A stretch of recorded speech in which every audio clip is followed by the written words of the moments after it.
Hey there, yahoos. I'm going to tell you a little story about what it takes for Big Eddy here in deer camp. I've been doing this with my partner, Shotgun Kenny, for 31 years. And if you want to hear the whole story of how he got that nickname, well, you're going to have to wait till you put the kids to bed, and then we'll have a real story for you. But anyway, him and I have been hunting together for 31 years. I have three best friends. I got my wife, of course. I got another buddy, another best friend that I elk hunt with, and then I got Shotgun here that I deer hunt with. Him and I are both 72 years old, and we've been coming up here for that 31 years, and this camp is at 7,000 feet. Parked the truck at 5,000 feet, and it's a 2-mile hike up here where we camp. And then we got to haul in water here the last 3 years. But anyway, I just wanted to show my grandkids just what we do here in camp and what it takes to set it up and what it's all about. So when I get back to camp, I'll take some video of that and I'll show you what it's all about. And I just want them to know that Grandpa isn't just some old guy that sits around all the time. Okay, kids, I just want to take a minute to tell you what our theory on hunting is all about. If you're coming out here just to shoot an animal or just shoot game, you're missing the big picture. At least I think so, and I know Kenny does too. But it's all about getting out here in nature and enjoying it, and I want you guys to have a little bit of that, to get out and not just get stuck in your own little world, because there's a lot to learn out here. You get to see about nature, you get to see the good parts and the bad parts about life. There's some of it's awful nasty, and there's some of it's just a hell of a lot of fun to be around. So anyway, I just wanted to tell you a little bit about that, and I'll have a few words on it later, just when I get all my thoughts together. But yeah, I'll be back in a little bit.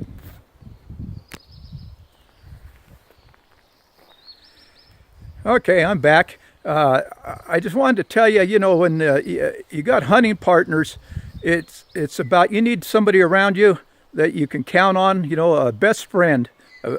Kenny and I have been best friends for 31 years, and that's hard to do, especially for hunting partners. You don't see many like that. And we have got along. We don't always see eye to eye, but the fact is that we know what we're here to do, and we got each other's back as far as workloads and getting things done. And I'll tell you, when you got game down and he's in a hole where it's just tougher than heck to get to, well, you need somebody you can count on that's going to help you get that out and take care of you, and be careful so you don't have an accident. And it's hard to have a good friend like that. It's hard to find a good friend like that. And so I just want you to maybe understand a few of those things. And I'm going to make a few more little videos here. Like I said, this is the last evening. We came in early, and we're going to sit down and have a little refreshment and smoke a cigar and relax. And I don't want to harangue you to death, because I just want you to maybe have a little understanding about what Papa's about. This is a snow cabin we stay in. That was built in 1989. We started hunting in 87. That there, the white-haired guy, and I use guy hair loosely, is that's Shotgun Kenny, my buddy, 31 years. One of the best partners you'd ever ask for. That's where we set up the tent. And, I tell you, that tent has been a lifesaver to us. But anyway, I'll give you a little tour here of the snow cabin that we stay in. We usually put the tent outside, then we hang all our gear inside. But, as you'll notice here, there's not a whole lot of gear inside here. We cook, eat, we don't sleep in here, but we usually hang our packs and everything in here. But we got a problem, one we have every year for several years. And if you can see up there, right there along the eave there, not the eave, but up there at the joint, you can see where the rats, and that's pack rats, start building their nests. And if you can see underneath the bench over here, this is where every night he gets part of our kindling and stuff and builds a nest. We pull it out, and lo and behold, there he is again in the morning. And one year I came in here, I found that whole stove stuffed to the gills with moss. But anyway, we usually take care of the issue, and he's not a problem. But this year we got a real wily one. He does not come out in the daylight at all or in the evening. He waits till late at night. But I've got what I call Big Eddy's rat eliminator. So a little 22 with shot shells in it takes care of them. That's the cake, but you got to show yourself for it to happen. So anyway, kids, I know that you love rats. You had a rat pet, but trust me, if he ate through your pack and ate all the pepperoni you had in there, you'd want to eliminate him also. I'll just continuing some of the tour here, just trying to show you why we got to hang everything in the trees outside at night, just because we can't count on leaving it inside because a rat will get it. We put it down here and lay a tarp over it just in case it rains, so we don't want all our gear to get wet. But here, there's Kenny. Kenny's working yet, putting things away. We're not looking towards tomorrow leaving the hunt, but looking forward to getting home. And here's our, I know at home we got a nice fancy dryer, but this is what we call a au natural dryer. And there's some of the water we pack up. And we're going to be leaving about 6 bottles that we had that we don't need. Some kind person left some extras up here from earlier archery hunts, and that's the second year that's happened to us, and so we'll just pass it on. Okay, kids, I just want to show you how, sorry, I don't mean to wake you. Okay, kids, I just want to show you how comfortable it is to be camping up in the high country, backpacking. 2 fat guys squeezed into, looks like a big sausage casing here, and here we are. This is nighttime here, so this is how much fun we're having. Later, kids. Morning, kids. Hey, this is what I'll show you. This is what it's like for 2 old guys when they got to get up in the morning and this thing. This is 2 hours later, and we know at 7. We usually get up at 5 to head it out. So this is how pretty it is. Well, finally got up out of the sleeping bag, out of the tent. Got some clothes on. Just coming out here, I want to show you. This is one of the reasons why I go through all this effort to get up here. And I want you to see this. That's it right there. That's the money shot. That's about as gorgeous as it gets, and that's why, like I said, why you come up here. This is a view from what I call the tripod stand.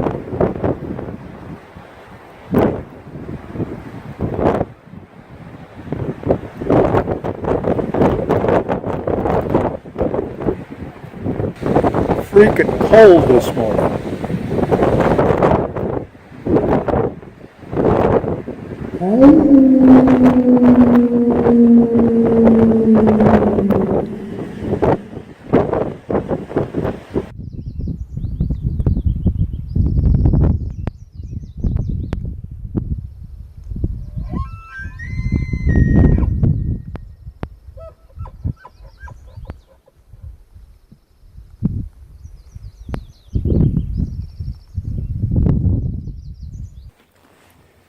One other thing I wanted to show you is this is our old-fashioned refrigerator that we have. I showed you our clothes dryer out there where our socks are being dried. But right here, this is with the breeze that comes through that eave right there, that's our refrigerator. It keeps what few beers we bring up here nice and cool. And also for the grandkids, I want you to tell you that I don't bring any more Papa's tea up here. I used to, but it just weighs too damn much. And, you know, as much as I hated to leave it, I got to leave it home. Your eyes, kids. There's a gourmet meal. That's what Papa's eating tonight. Instant rice, a little bit of jerky, and a little bit of veggies in there. Going to cook it right there on that jet boil. Heat it up, put some water in there, wait about 10 minutes, and yum, yum. Uh-oh, I heard a little snicker over there from Shotgun. He's he's a young nummy part, you know, but hey, when you're hungry, that's all you got. That's what you need. You know, you might laugh a little at what we got to eat here, thinking that's not much, but I'll tell you what, when you throw 10 days worth of food on your back or what you need, you learn pretty fast that lighter is better. Back when old Shotgun and I were young pups in our 40s and started coming up here, we brought just about every canned good you could think of. And foolish men that we were, but we were strong enough then to do it. And we didn't have to bring water with us then because we had a spring that worked, but spring has long died. So anyway, it is kind of, and I'm just looking at this picture and realizing my hair is sticking up everywhere. It looks like Medusa's head. So pardon not having the nice hair that I wished I had. Hey kids, I just wanted to show you here. We got a morning fire. Got it going. We've been packing and stuff, so we're doing a little more packing, and but we take little breaks to warm up, and I don't know, maybe another hour or so, hour and a half, we might be able to get out of here. Okay, kids, we got everything broke down, camp cleaned up, about ready to load it up on our backs and get out of here. I'm going to need Kenny to help me with what I got there. That's what I'm taking out of here. See if you can see it. But anyway, we'll be leaving here in a few minutes and get down to the truck, and I'll tell you what, I'm ready. Just a few more words. I'm going to wrap it up with everybody if you're still listening. But anyway, I just wanted to tell you all you kids, Marcy, Bobby, Samantha, Rebecca, and Kokomo Joe, I just want to tell you all that I love you. I love your dad, Jeremy, and I love your mother, Robin. So just, if you want to listen to it, listen to it. And I just had a few things I wanted to say. I love you all.